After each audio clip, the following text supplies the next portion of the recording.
Amen. Sige po, tayo po yung manalangin muna sa Panginoon. Purihin kayo, Diyos, Lord, na mapagpalang Ama, Diyos na makatarungan, Diyos na hindi nagbabago, Diyos noon, ngayon at magpakailanman, kami po'y muli na narito sa lugar panambahang ito. Lord, ang aming purpose, Lord, ay to worship you, to glorify you, O Lord God. Tulungan mo, Lord, sa last series ng aming message na tamang panahon, Lord, naway yung message, Lord, ay magkaroon ng impact sa aming buhay. At nawa, Lord, kayo po yung kumilos para sa akin, para po, Lord, ang bawat salita na siyang aking masasambit, Panginoon, ay merong magiging bunga para po sa bawat isa na makapakikinig, Panginoon, sa gabing ito. Tulungan mo, Lord, na walang panahon at walang oras at walang mga panalitang hindi masasayang, Panginoon, sa hapong ito o sa gabing ito. Thank you, Lord, in Jesus' mighty name. Amen. Sige po, palakpakan natin ang Panginoon. Amen. Ngayon po ay nasa last series na po tayo, yung pong about sa tamang panahon. Amen. Basahin natin ulit yung ating talata. Yan, bago sa ating last series, sabi yan, inaangkop niya ang lahat ng bagay sa kamang kapanahunan.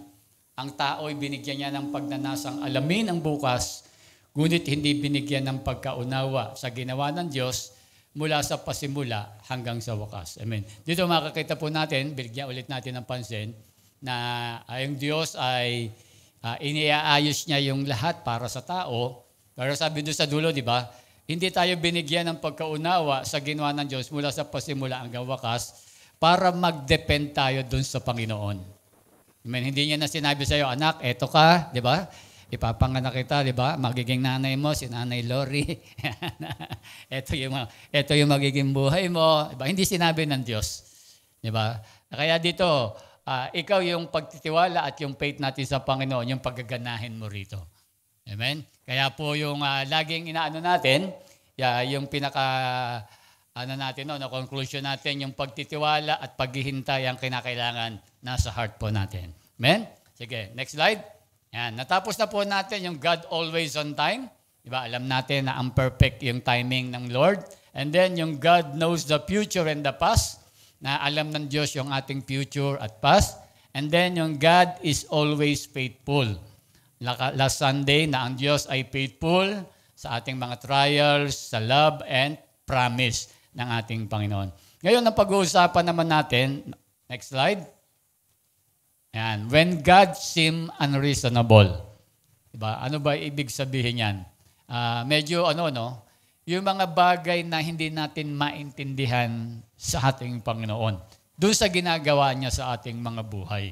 Diba? Yung po yung pag-uusapan natin, kasi po minsan ay pero bang yung yung dating yung reality, yung nangyayari sa inyo po ngayon. Para bang minsan ang nagiging dating na para bang yung parang salungat doon sa mga gusto natin mangyari, yung nangyayari sa atin. Yung para bang hindi mo expected, bakit, di ba Christian ako, bakit ganito nangyayari? Di ba parang gano'n minsan pumapasok sa atin eh.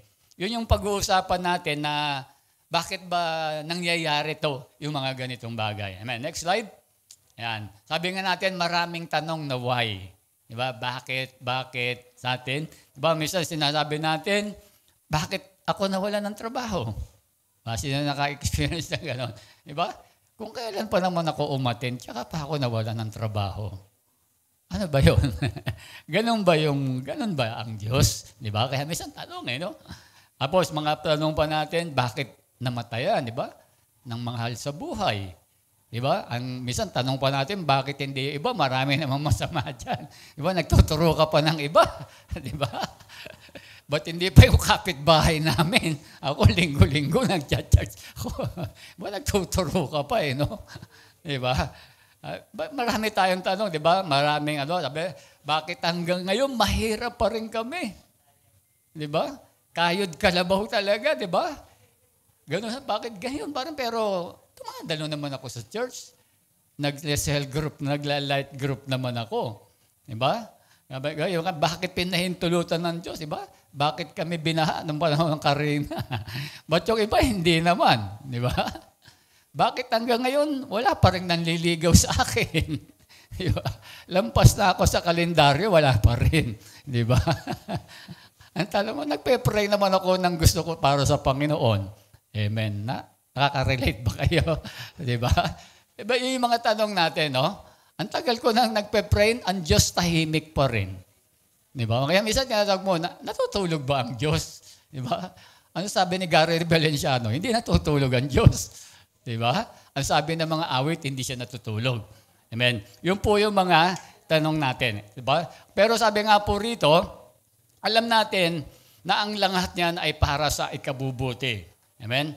Para sa ikabubuti natin. Basahin natin yung talata. Kasi ang sabi ng Panginoon, kay Isaiah, ang sabi ni Yahweh, Isaiah 55 verse 8, ang sabi ni Yahweh, ang aking kaisipan ay hindi nyo kaisipan, ang inyong kaparaanan ay hindi ko kaparaanan.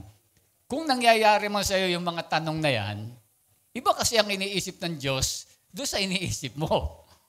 At iba rin yung paraan na gusto mong gawin sa paraan ng Diyos na gawin. Ano ba gusto mo? Yung paraan mo, yung paraan ng Diyos. Ano pa gusto nyo? Yung paraan nyo, yung paraan ng Diyos. Siyempre, yung paraan ng Diyos. Diba? Kaya nga, siguro pag-uusapan natin dito, bakit nangyayari yung ganun? Diba? Yun ba yung paraan ng Diyos? Sakstan ako? Diba? Dumanas ako doon sa mga ganyang bagay. Amen? Kaya yun po yung pag-uusapan natin. Basta, ito, tingnan natin yung example. Diba? Next slide. Ayan.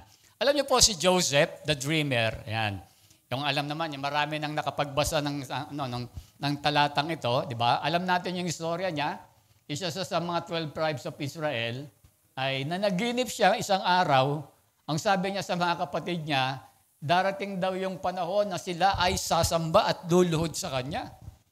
Pati yung tatay, naghahalit tuloy. Ano yung pinagsasasabi mong panaginip mong yan? Diba? Sabi mo gano'n ni ano. Kaya dito, nag-isip ngayon yung mga kapatid niya para hindi mangyari yung panaginip.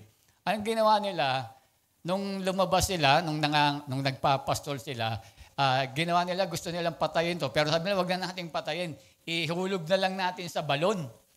Tapos, nung hinulog nila sa balon, nag-isip pa rin yung ibang mga kapatid niya, nalaman na nandun. Iniahon niya, sabi niya, ibenta na lang natin to para gawing alipin.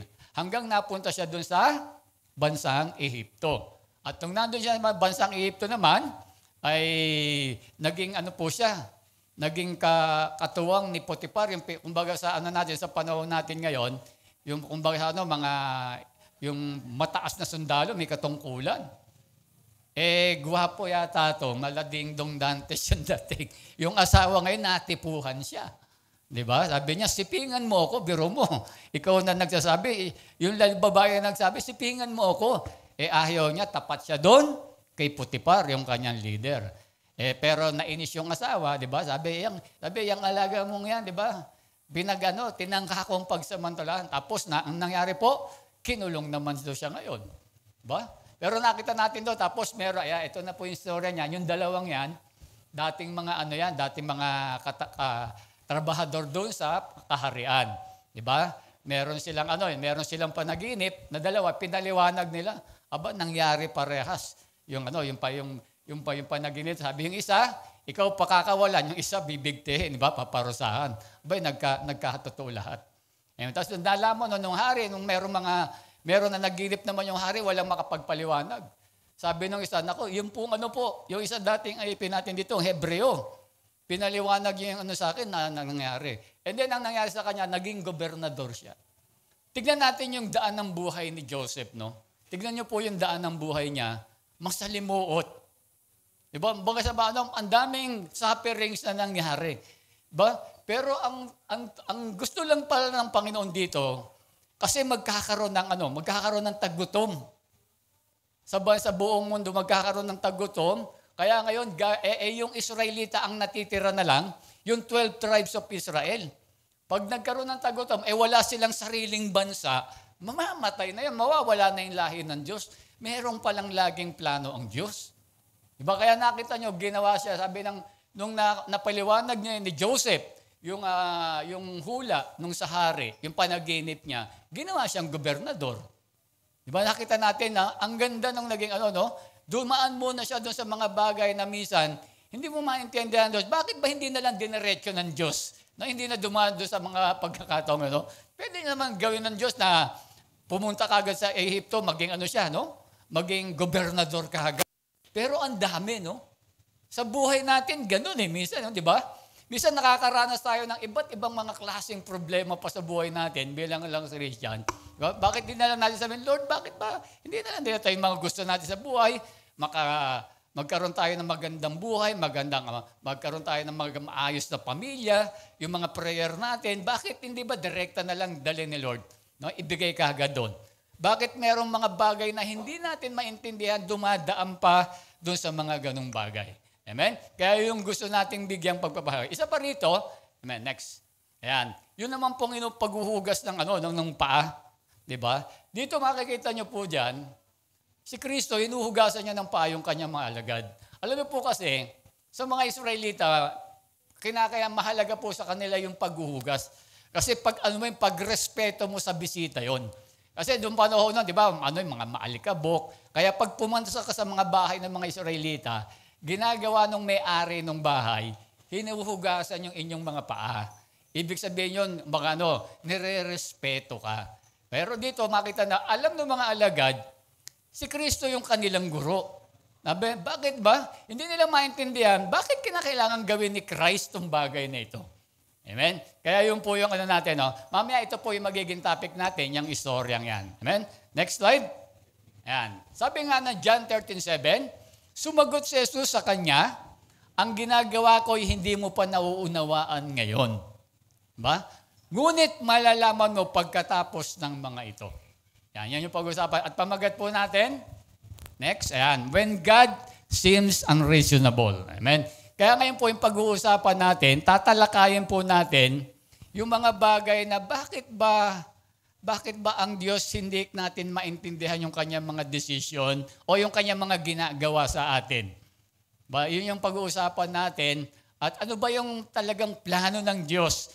Bakit dumarating tayo sa ganitong mga punto ng buhay? Amen. Dalawang bagay lang kukunin natin. Dalawang verse lang, ay dalawang points lang tayo mula doon sa ginamit natin kanina kay Peter. Amen. Una, ayan, God is doing things in the present sa kasalukuyan that we sometimes don't understand. Ang Diyos ay gumagawa, may mga ginagawang bagay sa kasalukuyan na minsan ay hindi natin maintindihan. Ngayon, in reality ng buhay natin, ito po yung binabanggit natin. Basahin ulit natin yung talata. Ang sabi diyan, sumagot si Jesus sa kanya, ang ginagawa ko ay hindi mo pa nauunawaan ngayon.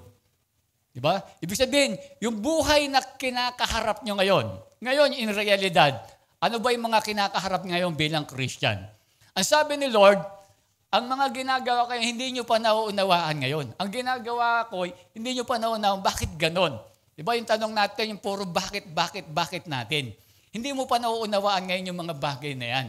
Sabi niya, ngunit malalaman mo pagkatapos ng mga ito. Ibig sabihin, pag na-overcome mo na yan, pag nalampasan mo na yan, doon mo lang malalaman bakit ko ginawa yan sa iyo.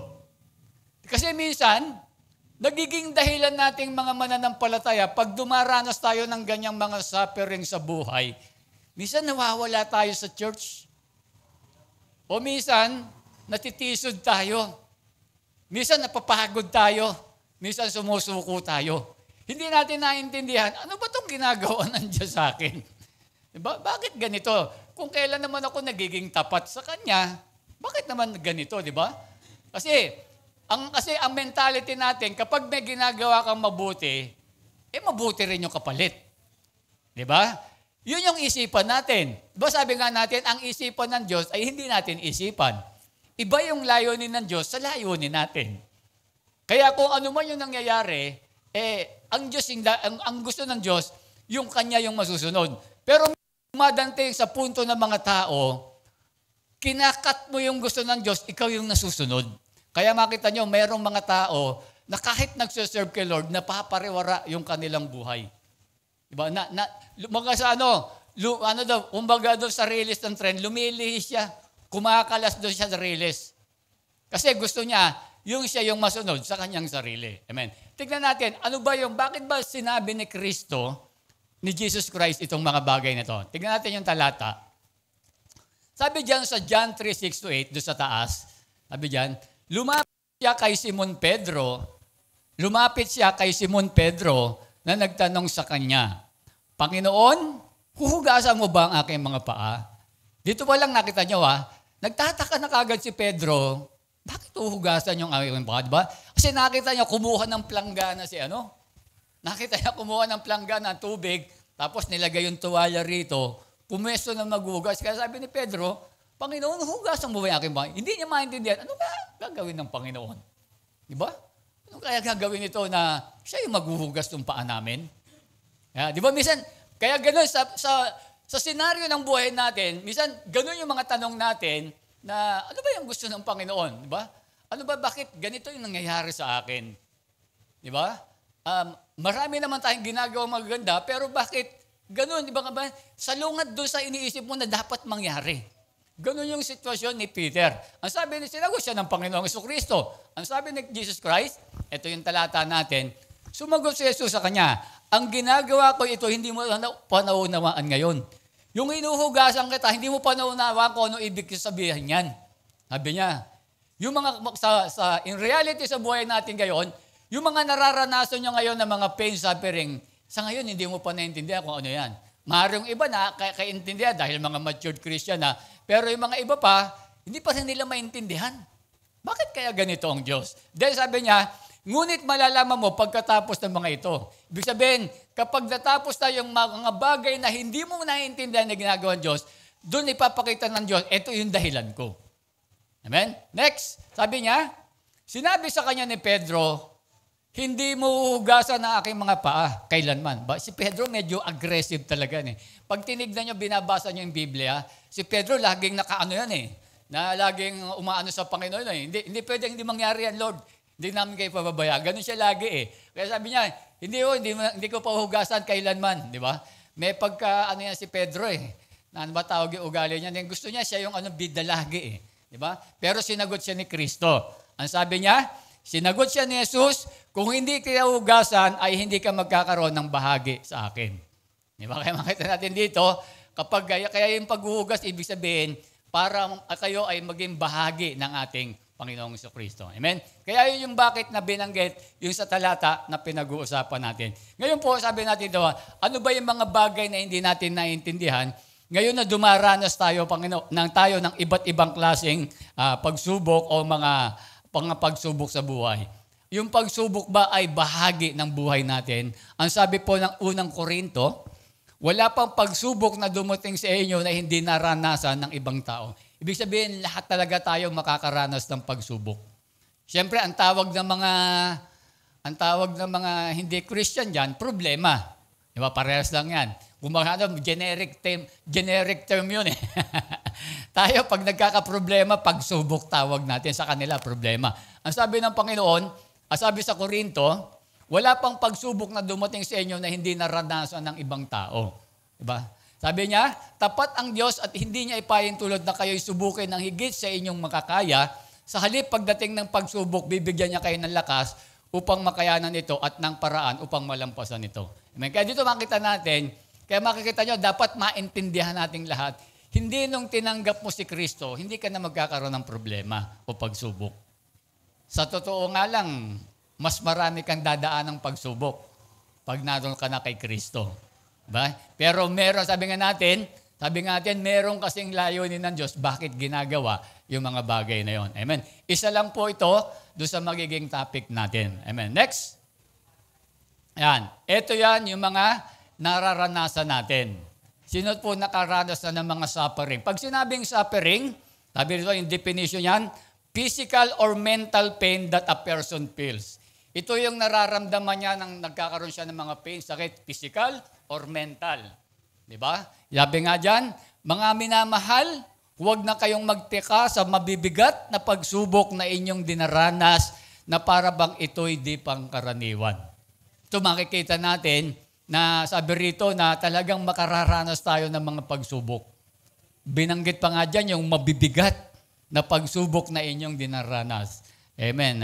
Nai-encourage ba kayo? Hindi. Kasi pag ganun pala, kapag naging born again, naging Christian ka pala, kapag nakipag-isa ka pala kay Kristo, makakaranas ka talaga ng mga mabibigat na pagsubok. Sabi pa nga dyan, no, para bang ito'y di pangkaraniwan. Di ba? Kaya makita natin, ako nung una, ganun din yung aking pananaw na pag ako tinanggap ko si Kristo, sigurado dito na talagang peace of mind. Di ba? Ganun na kahagad eh. Para bang hindi na magkakaroon ng problema. Kasi sa Diyos yun eh. Pag usapang sa Diyos, di ba, mabuti. Pero hindi ganun. Bagang makakamit mo yun, pero hindi ganun, makakaranas tayo ng iba't ibang pagsubok. Next, ang sabi sa 13, sa halip maggalak kayo sa inyong pakikibahagi sa mga paghihirap ni Kristo upang maging lubos ang inyong kagalakan. O kapag nahayag na ang kanyang kaluwalhatian.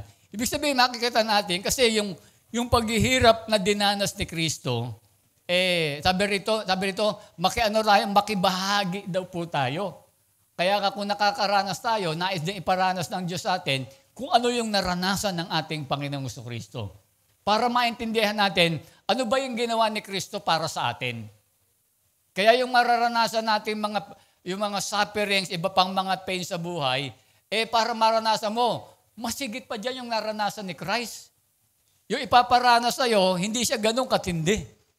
Kaya makita para nagiging bahagi ng buhay natin na tayo ay sinusubok. Amen? Ano ba yung mga sufferings na maaari nating ma-encounter? Next. Yan. Yung disease, yung nagkaroon tayo ng mga karamdaman. Amen? Sino yung hanggang ngayon ay meron pa rin karamdaman, di ba? Na talaga nagtataka tayo, pray ka ng pray, ganun pa rin, talagang hindi nawawala yung sakit.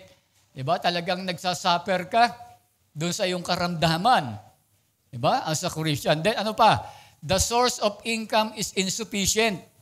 Yung bang kulang lagi, no? Diba? Iniisip mo laging kulang. Pagdating ng bayaran, kulang lagi, kulang pambayad ng kuryente, walang pambaon yung mga bata, diba? Kulang pati yung baon na binibigay ni tatay, kulang pa rin. Diba, puro nagtataka ka bakit ganon? Sabi, diba, ang tanong natin, Lord, diba, you are the great provider? Lord, diba, sabi mo sa Hebrew 13:5 or 6, na hindi mo kami pababayaan ni Iwan, bakit kulang? Diba? Okay naman yung binigay sa akin ni Mister, pero bakit kulang? Diba? Okay naman yung trabaho ni tatay, ni nanay, pero bakit kinukulang? Diba? Yung ganun laging natin, diba? Dumadanas tayo ng mga ganung bagay. Diba? Kasi, iniisip kasi natin, alam mo, pag nag-church ka lagi, pag nagpe-pray ka lagi, dapat hindi na mangyayari yon. Kaya ang mentality natin, hindi mo maintindihan, bakit kaya ganun si Lord? Diba? Next, sabi diyan, family problem, diba? Meron tayong mga anak na mga rebellious, makukulit, mga pasaway, diba? Merong mga, yung mga problema sa pamilya, yung mga broken family, diba? Yung mga mabisyong asawa, yung mga makukulit na anak, diba? Sangkatutak talaga, hindi matapos-tapos na problema sa pamilya. Diba? Nararanasan, diba? Lagi mo nang pinag-pray mo na sa prayer and fasting, diba? Gabi-gabi pinagpe-pray, ganun pa rin. Diba? Ganun pa rin yung pare. Diba? Kaya minsan, diba? Minsan tanong natin, natutulog kaya ang Diyos? Diba? Yung iba, pag hindi dumarating, meron pa bang Diyos? Diba? Kaya minsan, yung iba natatamara na, hindi na uma-attend ng mga gawin pag hindi nakakamit yung mga bagay. Kaya makita natin, diba, dumadanas tayo na. Ano ba? Love life. Sino mga nagkakaproblema sa love life, diba? Yung iba nagkakaproblema sa love, diba? Sabi nga natin, ang tagal-tagal na. Bakit ang ganda-ganda ko naman, wala nang liligaw sa akin? Diba?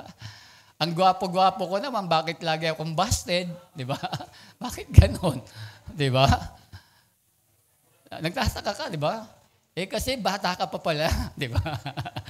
12 anyos ka pa lang. Kaya wala pa ba? Kaya makita natin, diba? Nakakaranas tayo ng ano pa? Yung mga pag-aaral ng mga estudyante. Diba? Nag-aaral ka naman, bakit na bumabagsak ka pa rin. Di ba? Kahit anong pagsisikap mo, hindi ka maka-highest honor, hindi ka maka-honor. Di ba? Yung tinatarget mo. Di ba? Yan yung mga makita natin na suffering na dinaranas. Sabi nga, yan yung mga bagay na sinasabi na natin sa sarili natin. na hindi mo maintindihan. Di ba? Hindi mo maintindihan bakit nangyayari ito sa atin. Pangalawa, hindi lang suffering. Next. Ayan, persecution. Pag sinabing persecution, yan po yung yung pag-uusig, pagkutya, o pambubuli. Diba? Ang sabi po ng unang Pedro 4:14, pinagpala kayo kung kayo'y kinukutya dahil kay Kristo, sapagkat sumasa inyo ang espiritu ng kalwalatian, ang espiritu ng Diyos. Minsan, di ba, nung tayo'y naging Christian, nung tayo naging born again, sino po nakaranas ng ganyan, na persecute na kayo sa trabaho, sa school, sa kapitbahay nyo, yung nanay nyo, tatay nyo, minsan, o yung mga anak nyo, yung mga kamag-anak natin. Di ba? Tayo'y pinubuli tayo, di ba? Yung mga, ayan na pala yung mga born again, di ba? Na kayo, born again kayo, mga pinagagawa nyo, ganyan na maugali, di ba? Yan yung mga persecution Yung mga binubuli kayo, sino mga nabubuli sa school? Pero pag kayo binubuli dahil makulit kayo, pasaway kayo, hindi yung ganyan, iba yun Yung binubuli kayo dahil doon sa kay Kristo. Di ba? Yung sa trabaho, di ba? Minsan binubuli tayo na niyayaya kang mag-inuman, ayaw mong sumama. Di ba? Nasabi sa atin na KJ ka naman, di ba? Talagang lahat ng pambubuli, aabuti mo, aalaskahin ka. Ba nakakaranas tayo ng ganyan, di ba? Minsan nakakapanghina. Minsan nakakapanghina yung ganyan. Ako naranasan ko yan doon sa mga kamag-anak namin nung una kaming na-born again. Di ba? Pag dumarating kami, yan na pala yung mga born again. Di ba? Ginaganon Ang lakas mang Alaska ng mga kamag-anak di ba? Pag mga Minsan iba nakakainis, di ba? Nakakainis na parang minsan gusto mong sagutin, pero hindi Di ba? Sa school, merong ganyan mga makukulit Sa trabaho, mga ganyan. Nakaka-encounter tayo, di ba? Kailangan pa ba ma-encounter? Kaya yan yung mga bagay na minsan dapat na hindi natin maintindihan. Di ba? Alam natin na, sabi nga ni Lord, protektahan tayo. Bakit itong mga taong ito? Diba? Next, hindi lang persecution, disaster. Di ba yung mga disaster, ano ba mga Tagalog ng disaster? Mga kapahamakan, mga trahedya sa buhay, mga sakuna.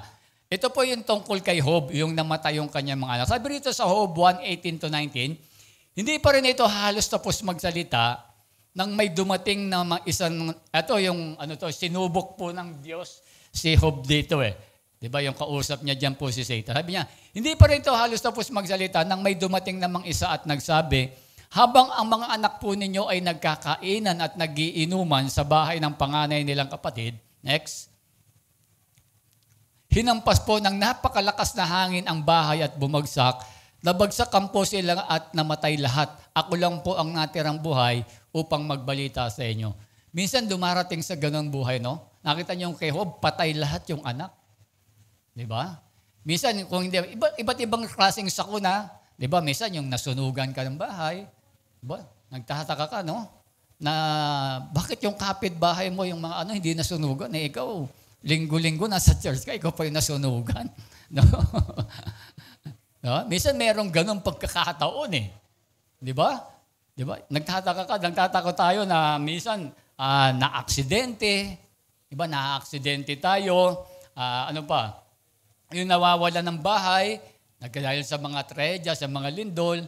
Di ba? Yung mga bagay na yan na minsan iniisip natin na dapat hindi nangyayari sa atin. Kaya ang question lagi natin, hindi natin maintindihan, Diyos ba talaga ay ganito yung gagawin sa buhay natin? Diba? Kaya sabi natin yung unang puntos natin, God is doing things in the present sa kasalukuyan that we sometimes don't understand. Diba? Ngayon, mamaya-maya maiintindihan natin bakit ginagawa ng Diyos sa buhay natin ito. Amen. Next, poverty. Ayan. Yung nagkakaranas tayo ng kahirapan. Pag sinabing kahirapan, minsan nawala ng trabaho o kaya nalugi sa negosyo. Diba? Kaya nagkakaroon, kinukulang. Sabi rito, nang dumating ang mga sabeyo, Job 1:15-17, nang may dumating na mga sabeyo, kinuha po nila ang mga baka at mga asno. Kay Job pa rin po daw at pinatay po ang aking mga kasama, ako lang po ang nakatakas upang magbalita sa inyo. Next. Hindi pa ito nakakatapos sa pagbabalita nang may dumating namang isa, sinabi naman ito kay Job, tinamaan po ng kidlat ang mga tupa at mga pastol at namatay lahat. Ako lang po ang nakaligtas upang magbalita sa inyo. Next. Sinalakay po kami ng 3 bangkat ng mga Kaldeo. Kinuha nila ang lahat ng kamelyo at pinatay ang aking mga kasama. Ako lang po ang nakatakas upang magbalita sa inyo.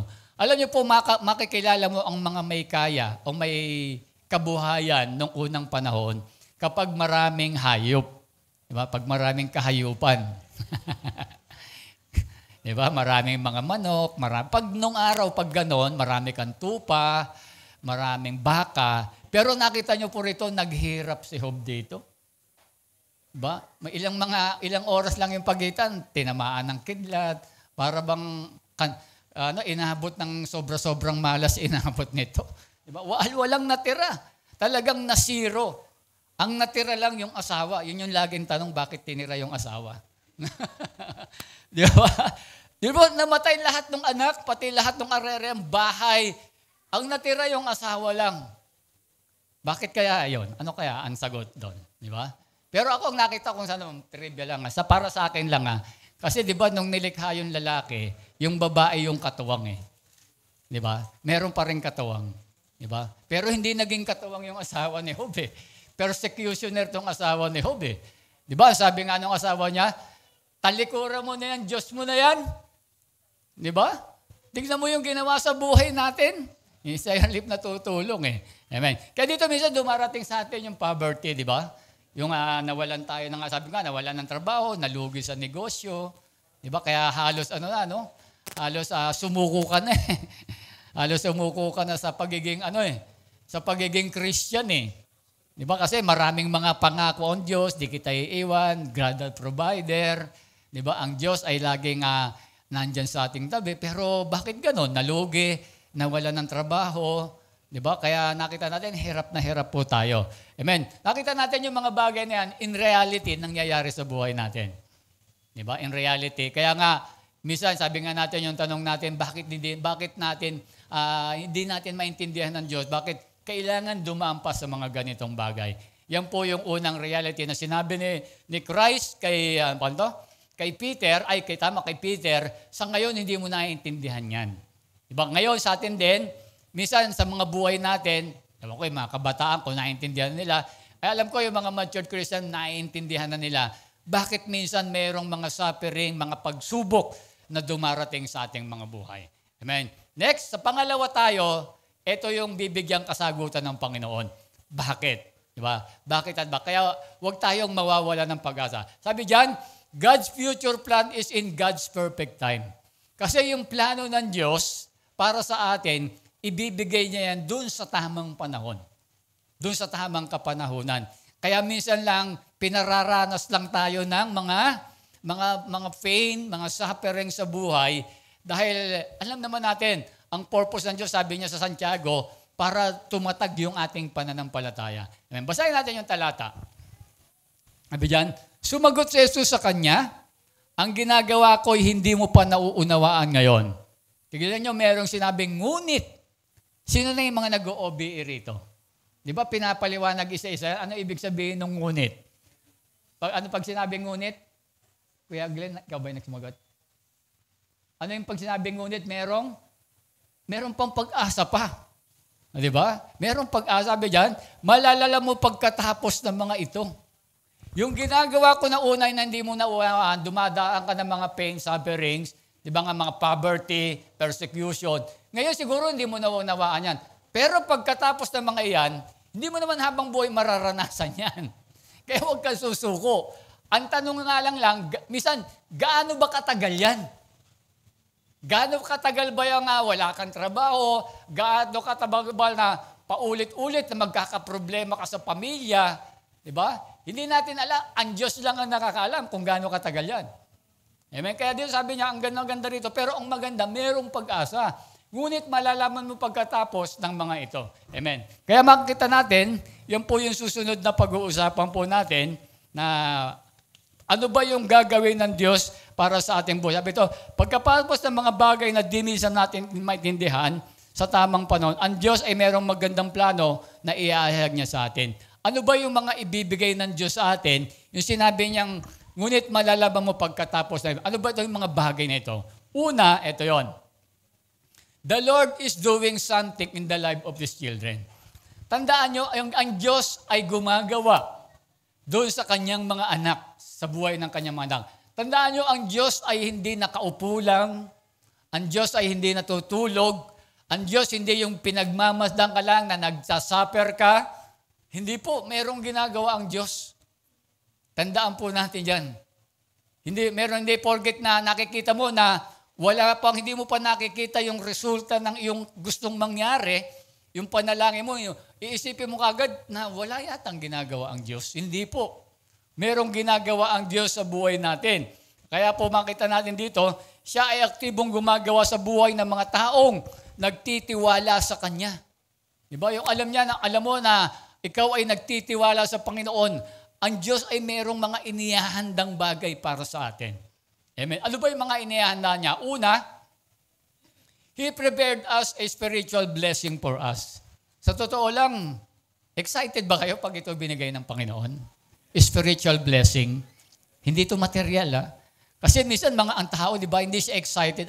Siguro iniisip mo, siguro blessing na ibibigay ng Lord, material. Hindi. Ang unang binigay ng Panginoon, yung prepared us for a spiritual blessing. Sabi diyan, purihin ng Diyos at Ama ng ating Panginoong Jesucristo, pinagkalooban niya tayo ng lahat ng pagpapalang espiritual na nagmumula sa langit dahil sa ating pakikipag-isa kay Kristo. Diba? Alam niyo po, yung pagpapalang spiritual, higit doon sa mga material na bagay. Kaya nga ang sabi ng Panginoon, di ba, huwag kayong mag-ipon ng kayamanan dito sa lupa. Di ba? Ang ipunin niyo yung kayamanan sa langit. Ito yung biyaya na ibinibigay sa atin ng Panginoon na ipunin. Kasi ito yung blessing na magdadala sa iyo sa langit. Di ba? Ito yung blessing na magdadala. Kaya ito yung unang ibinigay ng Diyos. Alam niya, yung mga material na bagay, ibibigay rin ng Diyos yan. Siyempre, kailangan mo rin yan. Hindi naman dito sa mundong ito, puro spiritual lang. Di ba? Puro spiritual. Paano ka mabubuhay?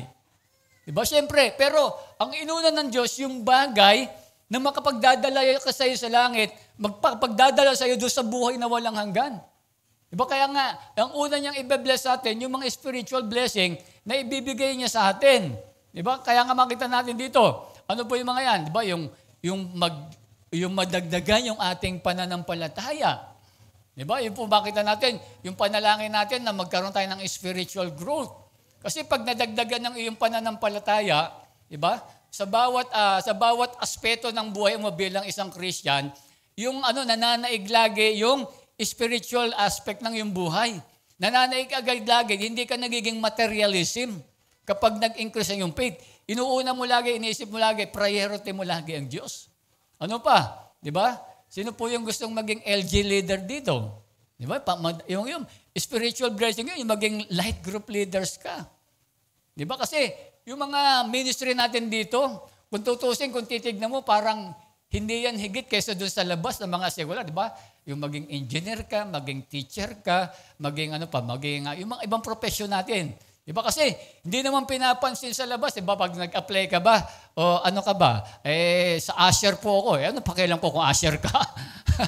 Papansinin, pero sa Diyos, hindi po. Di ba? Hindi naman tatanungin ng Diyos kapag nasa langit ka na.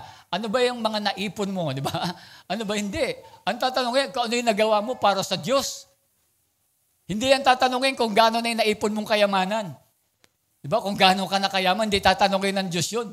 Kasi hindi against sa Diyos, hindi ang Diyos doon sa kayamanan nakatingin. Di ba? Kasi yung mga kayamanan mo, nandito na lahat sa lupa, nadala mo ba sa taas? Hindi mo naman nadala. Kaya ang tatanungin ng Diyos, yung mga spiritual blessing. Di ba? Yun ang tatanungin niya. Di ba? Kung natatanda nyo, di ba? Napag-aralan natin na pagdating sa langit, merong mga, tawag dito? Merong mga corona tayong ibibigay. Di ba? Ibig sabihin, kahit lahat tayo nandun makakarating sa langit, pero merong para kumbaga sa estudyante, merong awarding, merong mga first honor, mga second honor. Di ba? May mga iba-ibang corona yun eh. Yung ibibigay sa atin eh. Mahalaga po yun. Tignan nyo lang, pag graduation. Di ba, pag graduation, di ba, nakaka-proud pag tatawagin, di ba, Princess Muslares, First Honor. O, di ba? Papanig ka rin, di ba? Ano ba pangalan mo? Si Marjorie ka ba? Marjorie blank blank, 'di ba? Second honor, 'di ba? Pero ikaw, 'di ba? Kasama kayo sa gumraduate pero hindi ka sumampa dahil wala kang honor. Ano pakiramdam mo? 'Di ba? Ang sarap ng pakiramdam lalo yung mga magulang laging excited diyan pag ano, 'di ba? Pag may mga honor, 'di ba? Talagang proud diyan pag panikataas, 'di ba? Pero iba nakita natin, 'di ba? Pag wala, okay lang, parang meron ka ring saya, kaya lang hindi ganon. Sa langit, alam niyo, may ganon din po. Diba? Sa susunod, itatapik natin yung bagay na yan. Kaya dito makita natin, mahalaga yung pagpapalang spiritual na ibinigay sa atin ng ating Panginoon. Kaya doon po, sabi natin dyan, karamihan hindi excited yung mga tao pag sa ganitong mga blessing. Amen. Next, God has given a renewed life. Sabi niya, ito po, hindi rin material na bagay. Bago palikayin ng sanlibutan, ay pinili, ito yung ibibigay sa atin ng Diyos pagkatapos. Di ba? Pagkatapos ng mga pagpapalang, anong naranasin natin mga pain sa buhay. Bago paligayin ng sanlibutan, ay pinili na niya tayo upang maging Kanya sa pamamagitan ng ating pakikipag-isa kay Kristo upang tayo'y maging banal at walang kapintasan sa harap niya dahil sa pag-ibig ng Diyos. Sandali lang po.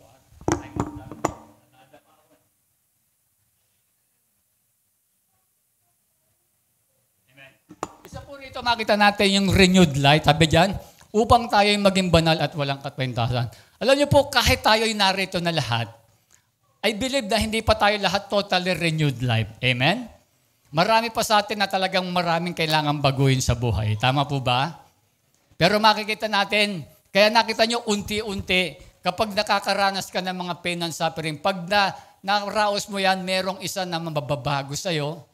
Diba? Kung ano man yung bad attitude mo na hindi maganda, ay binebless ka ni Lord, nawawala yan. Kaya makita nyo, yung buhay ng tao, papunta dun sa holiness. Kaya habang tumatagal, kaya pag tinanong ka, kamusta ka na?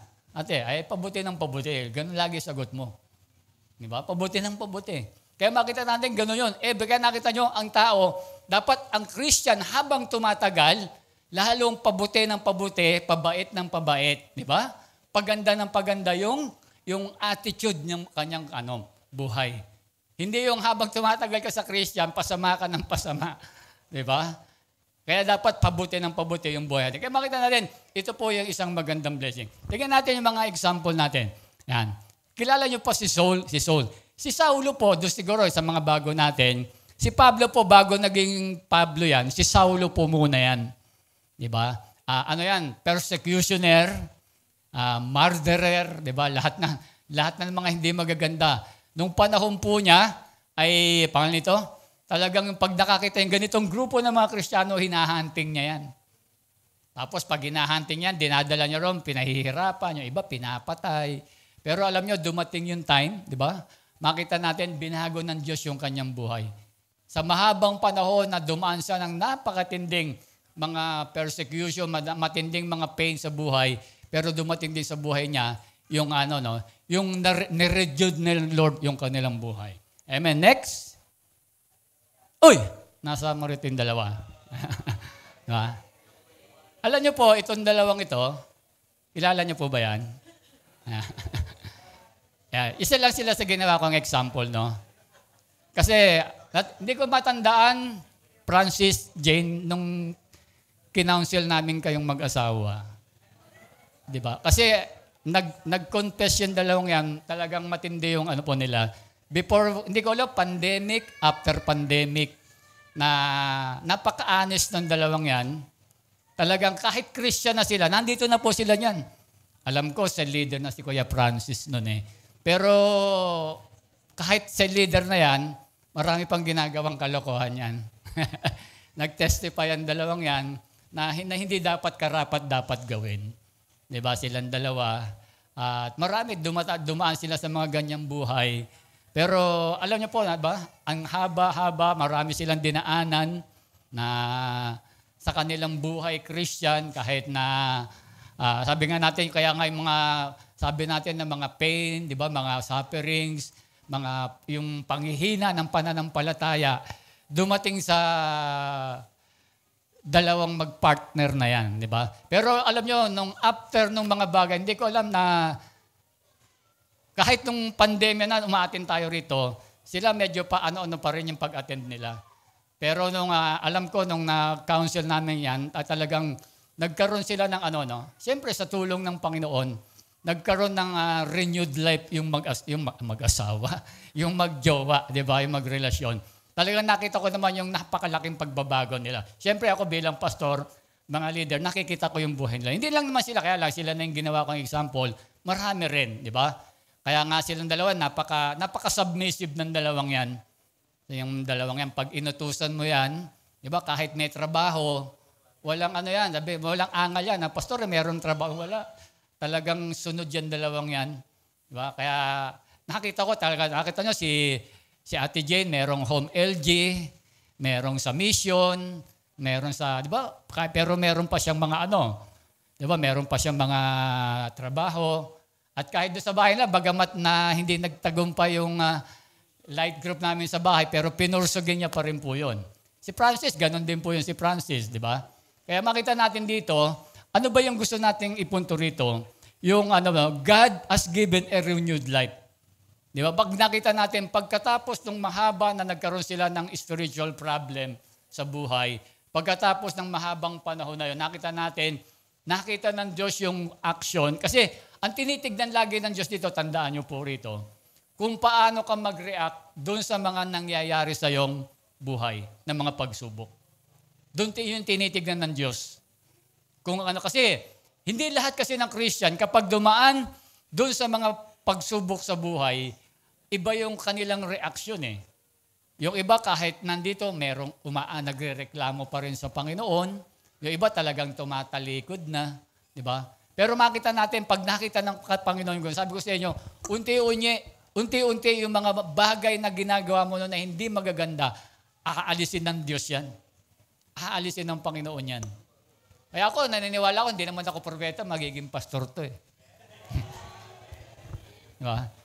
Gusto ko ngang pag-practicein lagi siya, pag sapatay siya. Sa kay Jovelyn, practice ka nga, ikaw ang Doon sa anak ni Jovelyn, practicein natin si Kuya Lester, si Kuya Francis, amen. Diba? Practicein natin si Kuya Francis. Amen. Kaya naman, nakita naman natin yung buhay ng Siguro yung mga light group, kilala nyo naman po itong dalawang to. Hindi naman dahil, ginawa ko lang silang para merong live testimony. Amen. Po? Alam niyo po doon sino nakakilala kay Ate Jocelyn? Alam niyo po kasi Ate Jocelyn, halos parehas kami ng yan eh. Parehas kami ng naging buhay niyan. Noong araw po, yung BTI, alam niyo po dati BTI ito, no? Siguro yung mga bago hindi nila. Dati BTI po tayo, hindi po tayo Salt and Light Church. Yung church po datin dito, doon sa may Black, yun? Nailori? Sa may 15, no? Siguro ang bahay nila Ate Jocelyn, mula ron, ganyan. Hanggang dito. Siguro magdidiretso nito ng konti. Tapos, nakahati pa yon. Yung hati ang pagitan lang ng dingding, yung plywood. Diba? Kami may gawain kami ron, di ba? Nung araw, yung ginagamit pa namin, yung pagka makakanta, lilipat yung sa, ang tawag dito, yung Manila paper. Tsaka siguro, mga 10 lang kami, 15, di ba? Kaya ang offering namin doon, siguro, mga 100, 200. Di ba? Hindi talaga makakabuhay ng pastor eh. Pero hindi pa po ako pastor noon. Umaattend din po ako ron. Iba yung pastor namin noong araw. Ang pinupunto ko rito si Ate Jocelyn, alam ko, mga first year college o high school pa lang si Ate Jocelyn noon. Hindi umaattend po yan. Ding-ding lang yung pagitan. Kasi yung bahay nila, masipag po yung tatay niya kasi, si Tatay Gado. Napakasipag sa gawain po nun, yung tatay ni Ate Jocelyn. Talagang yun, kilala dyan sa Baseo, kilala niyo po yung Tatay Gado, yung mga matatanda na rito. Na si Tatay Gado talagang napaka-bold nun, napaka-tapang nung pagdating sa salita ng Panginoon. Pero si Ate Jocelyn, di umaatin po yan, nandun lang. Alam ko, napapakinggan niya kami. Napapakinggan niya kami pag nagagawain kami ron eh. Di ba? Kaya ganun. Pero alam niyo po, nung namatay yung kanyang tatay, kaya sabi ko, parehas kami nung namatay yung father namin. Yung binago ng Diyos yung aming buhay, nagtuloy-tuloy na rin sa pagdalo sa mga gawain. Ganun din, kaya makita mo, dumanas muna ng mga matitinding no? Pero pag nakita ng Diyos yung buhay mo, nahanda ka talagang babaguhin ng Diyos yung buhay natin eh. Di ba? Kaya yung mga ayaw magpabago, hindi talaga binabago ng Diyos yan. Kaya ang Diyos yung bumabago niya, yung gusto lang talaga magpabago. Pero pag ayaw mo, hindi ka babagoyin ng Diyos. Pero ang Diyos naman, makulit pa rin sa iyo yan. Di ba? Ang Diyos naman, Diyos ng pag-ibig yan. Amen? Si Yahweh ay Diyos ng pag-ibig. Amen? Hindi siya cheater, hindi siya sinungaling. Amen? Palakpakan natin ang Panginoon. Amen. Next. Ano pa yung binasabi ng Diyos? The Lord is working according to His plan. Tandaan po natin, kapag katapos ng mga bagay na mapagtagumpayan natin ng pagsubok, ang Diyos ay gumagawa ayon sa Kanyang plano. Ano ba yung magandang plano niya? Jeremiah 29:11. Di ba? Ano ba yung Jeremiah 29? Di ba? Yung hindi tayo mapapahamak, maging maganda yung ating future.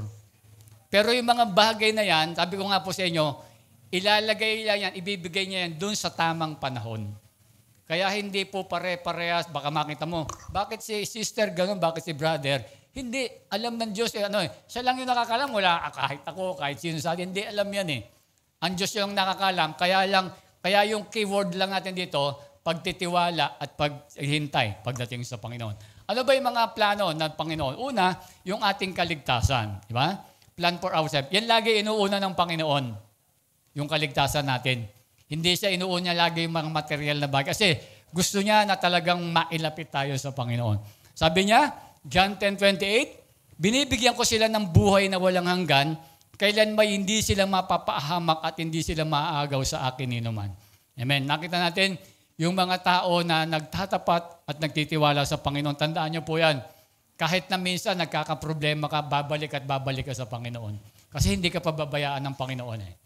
Diba minsan, hindi lahat, parang yung the lost sheep, the prodigal son, minsan nagkakaroon tayo ng problema. Pero kung totoo mong tinanggap ang Panginoon, sabi niya, kailan may hindi sila mapapahamak. Kahit nasa labas ka, hindi ka pababayaan ng Panginoon. Ibabalik ka dito ng Panginoon. Amen? Next, sabi diyan, plan for our service to God, yung pagsiserve natin sa Panginoon. Sabi niya, kaya't huwag kayong mahihiyang magpatotoo para sa ating Panginoon, at huwag niyo rin akong ikakahiya na isang bilanggo alang-alang sa Kanya, sa halip pakihiyati ka sa pagtitiis para sa magandang balita. Umasa ka sa kapangyarihan ng Diyos. Next slide. Sabi diyan, nanaligtas at tumawag sa atin para sa isang banal na gawain. Amen? Di ba? Tayo naligtas para sa isang banal na gawain. Ginawa niya ito hindi dahil sa anumang nagawa natin, kundi ayon sa Kanyang layunin at kagandahang loob. Sa simula pa, ito ay ibinigay niya sa atin sa pamamagitan ni Kristo Jesus. Kaya makita natin dito, nagpaplano ang Diyos na magkaroon tayo ng mga ministeryo, ng mga gawain para sa Panginoon. Amen? Kaya yun yung gusto ng Panginoon para sa atin, laging inuuna niya lagi yung mga spiritual na bagay. Kasi kapag inuna mo na yung spiritual na bagay, susunod na lang yung Kumbaga sa Agos, susunod na lang yung mga biyaya eh. Nauuna na yung malakas na agos eh. Susunod na lang yan eh. And last, syempre, hindi rin pababayaan ng Panginoon. Kung binebless ka spiritually, syempre, nandito ka sa lupa, kinakailangan mo ng mga material na bagay. Kaya alam ko, hindi rin pababayaan ng Diyos yung mga material things natin. Ang sabi niya dyan, Philippians 4:19, at buhat sa hindi nauubos na kayamanan ng Diyos, ibibigay niya ang lahat ng inyong kailangan sa pamamagitan ni Kristo Jesus. Amen. Kaya dito makikita natin mga kapatid, amen, makita natin na kinakailangan lang natin dito na sa ngayon nakakaranas tayo ng mga ganyan, maaring yung buhay natin sapat-sapat pa lang. Ano lang po tayo? Maging mapagtiyaga at mapagtiwala sa Panginoon. Amen. Pagdating din ng araw, aani rin po tayo doon sa mga bagay na yan. Sino po yung mga magsasaka rito? Magsasaka? Sino? Si Brother Mario. Tay, pag nagtanim ka ng puno ng buko o niyog, ilang taon bago yan bago umani? 20 years? Yung 20 years. Yung iba, yung mangga, ganun din ba? Tignan nyo, parang ganun, di ba? Pero pag nagtanim ka ng buko, napakatagal nung hihintayin mo. Pero pag yan ay nagbunga na, Brother Mario, sunod-sunod na, di ba? Tuloy-tuloy na yung ani mo. Tuloy-tuloy na yun. Ganon din yung sa atin. Yung mahaba nating paghintay, makakaranas ka ng mga persecution, mga sufferings, doon sa buhay natin. Di ba? Ngayon, medyo hindi pa ganun yung buhay mo, yung buhay natin hindi pa ganun kasagana, ano lang po, maging matyaga lang po tayo. Di ba? Darating din yung time, basta dire-diretso lang tayo sa paglilingkod sa Panginoon. Tandaan nyo yan, pagdating doon sa punto na ibibigay na ng Diyos yung tamang panahon para sa iyo, sa susunod yan, puro ani ka na lang. Di ba? Puro ano na lang, puro di ba? Meron pa rin mga, nakakaranas ka pa rin ng mga problema, pero hindi na ganun katitindi. Di ba? Kasi alam mo na kung paano siya isusolve. Di ba? Kaya makita nyo, puro ani na lang yan. Di ba? Puro mangyayari niyan, sa mga susunod na puro ani na lang. Di ba? Sa mahabang panahon na nag-suffer tayo, sa mahabang panahon na nagtiyaga ka sa paglilingkod sa Panginoon. Kami, ganun din kami nung araw. Hindi naman, di ba, sabi ko nga sa inyo, nung araw, nakatira lang kami rin dyan sa may lugar ng sa Tondo. At saka nung naging mag-asawa na kami ng mag-asawa ko, ng aking asawa, hindi rin ganun kaano yung buhay namin, hindi rin ganun kasagana. Ganun lang, naging matyaga lang sa paglilingkod sa Panginoon, dumanos ng sangkatutak na problema, di ba? Pero tuloy pa rin sa paglilingkod sa Panginoon. Napakaraming dinaanan na problema. Di ba? Itinaguya, di ba? Nawalan ako ng trabaho. Di ba? Talagang nagpautang kami. Lahat pinasok na rin, parang Bombay eh. Di ba? Nagpahulugan ng mga ventilador. Di ba? Ganun yung mga naging ano namin. Nung maliliit pa sila AJ, mga kinder, taka elementary pa lang yan. Ganun po yung naging ano, ba? Ganun lang, naging matyaga lang sa Panginoon. Tuloy-tuloy lang. Then hanggang ngayon, nakita nyo, nung makaraos na, nalampasan ng lahat yan. Ngayon, puro ani na lang kami ng ani. Di ba? Ani na lang ng ani. Kaya yun, ganun lang. Yung challenge sa ating lahat, mga kapatid, maging matyaga lang po tayo. Tandaan po natin, yung mga nararanasan natin ngayon yan, ngayon lang yan. Hintayin mo yung perfect time, yung future, God's future plan para sa atin. At sa tamang panahon, ibibigay ng Diyos yan. Wag lang kayong susuko. Yun lang yung pinakaano natin. Kahit anong mangyari sa buhay natin, kami, napakarami pag kinuwento ko yung maraming dinaanan namin matitinding problema sa buhay. Baka kung naranasan nyo nung Christian na kayo, baka ayaw nyo na eh. Di ba? Baka umayaw na kayo nun. Ba? Siguro, maliit na matinding problema lang. Total, ano pa naman eh. Yung, nakwento ko na sa iba to, baka iba hindi pa narinig eh. Di ba, nung nagkaroon kami ng FX noon, di ba, yung iba alam na yan eh. Nung lumabas kasi ako sa trabaho, bumili ako ng FX. Nung panahon ng 1990s, uso yung FX, di ba? Yung inilalabas po yon, di ba? Nung bumili ka mo po niyan, ay, kasi nakakuha ako ng halos kalahating milyon doon sa Procter & Gamble nung nagpabayad ako eh. Bumili po kami niyan.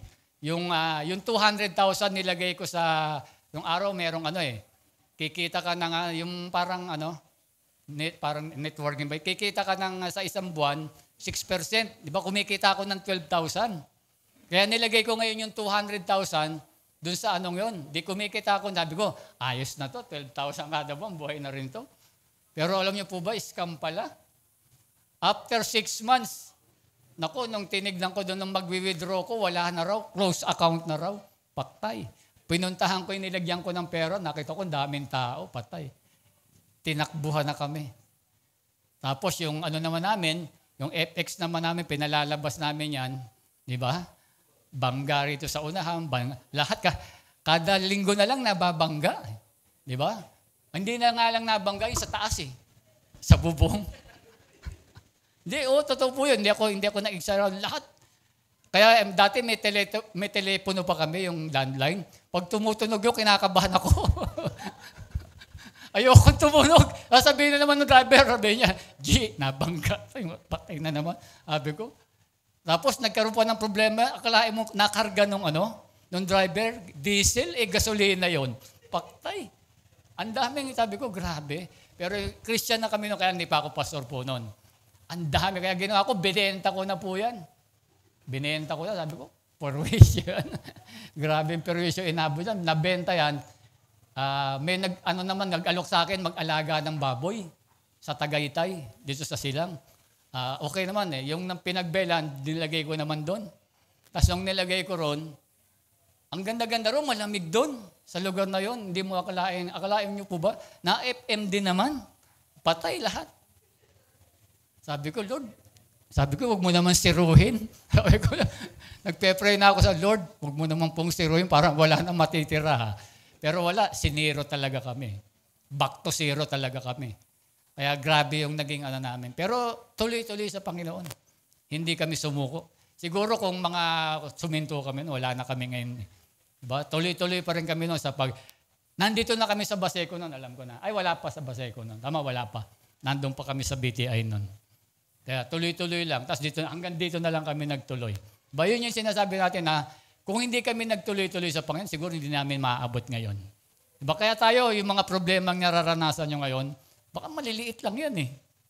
Diba? Maliliit lang yan. Hindi mo sana nararanasan natin. Tandaan nyo, hindi pa ako pastor noon ha. Parang katuloy. Siguro, cell leader, parang ganon. Cell leader ako noon. Diba? Ganon yung mga naranasan namin noon. Kaya sabi ko, kung maaalala ko yan, ayoko nang balikan. Hindi lang talagang stress na stress ka eh. Kaya yung telepono namin, pinaputol ko na eh. Tuwing tatawag na lang, problema eh. Tuwing maririnig mo na lang, parang ayoko nang ayangat yung telepono eh. Nakapitong driver nga, kaya huli, ako na lang nag-drive, kami ni Mrs. na lang. Si Mrs. yung tagakuha ng bumiyahe kami.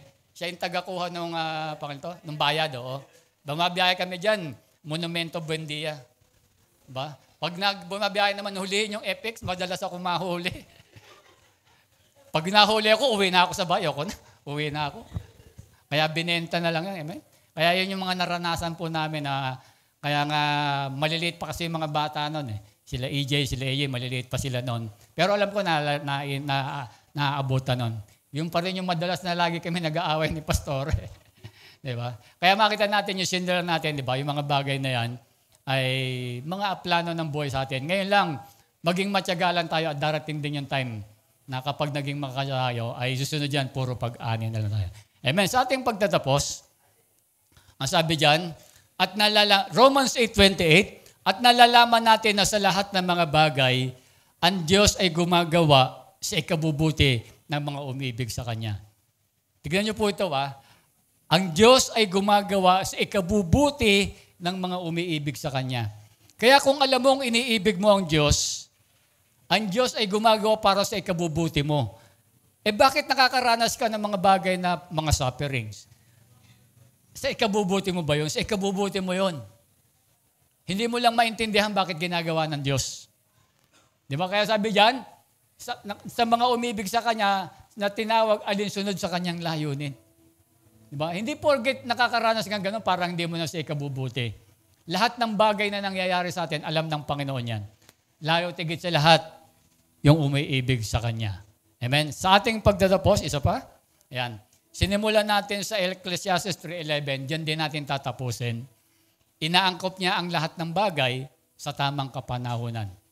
Kung ang Diyos ay gumagawa sa ikabubuti natin, tandaan natin, ang Diyos, inaayos yan. Alam niya kung kailan ibibigay yan.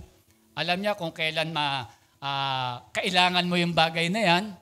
Alam niya kung kailan ka na magiging satisfied ka na dyan. Hindi niya yan ibibigay sa iyo na magkakaproblema ka pa.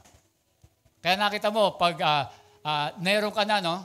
Sabi nga ni Nanay Lina kanina, ngayon nung nakatanggap siya kay Kristo, di ba, nung tinanggap siya, ang naging benepisyo sa kanya, kahit mayroon siyang problema, mayroon siyang peace of mind. Di ba? Hindi ngayon, di ba, dati pag may problema ka, hindi gano'n, hindi mo alam kung ano gagawin, pero meron ka pa rin peace of mind. Katulad din ang binanggit ni Glenn kanina. Di ba? Yun yung napakaganda sa atin. Kahit nakakaranas tayo niyan, nagkakaroon tayo ng kapayapaan sa ating kaisipan. Hindi tayo nag-iisip na magpakamatay, magrebelde, hindi natin iniisip yung mga bagay na yun. Amen? Sige, tayo po lahat ay tumayo. Tawagin natin yung ating usher para sa ating communion. Habang binibigay ito, aawitan tayo ng mga awit.